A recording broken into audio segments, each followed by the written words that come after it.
Konusun yan səthinin sahəsinin oturacağının sahəsinə nisbəti kök altı 2-yə bərabərdir.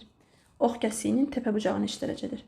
Konusun yan səthi pi rl, oturacağının sahəsi pi r kvadratı bərabərdir kök altı 2. Burada pi'lər ixtisar getdi, r'lərdən biri getdi. L bölü r bərabərdir kök altı 2. Konus çəkək.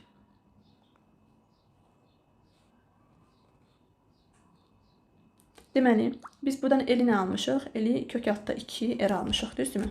L-in yerinə yazaq kök altda 2 R. Kök altda 2 R, burada R-dir. İndi biz H-ı tapa bilərik Pifagora görə. L-i tapmışıq kök altda 2 R, burada R-dir. R-i tapanda və yaxud da buradan da aydındır da, hipotenus katetin kök 2 mislidirsə, deməli burada digər katetdə R-ə bərabərdir. Çünki bərabər yanlı düzbucaqlı üçbucaqda, katetlər məsələn R olsa, hipotenuz olacaq həmin katetin kök 2 misli. Burada da eyni qaydada hipotenuz katetin kök 2 mislidirsə, deməli burada H da elə R-ə bərabərdir və yaxud da Pifagorla da tapa bilərik.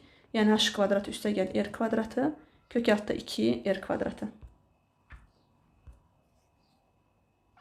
Buradan H kvadratı bərabərdir 2R kvadratdan R kvadratı çıxanda R kvadratı, H olacaq R. İndi bizə nə soruşur? Deməli, burada yan tərəfləri bərabər olan düzbucaqlı üçbucaq alındı. Oturacağına bitişik bucaqlar olacaq 45 dərəcə. Bura 45-dirsə, bu da 45-dir. Çünki buraya hər ikisi L olduğuna görə bərabər yanlı üçbucaqdır.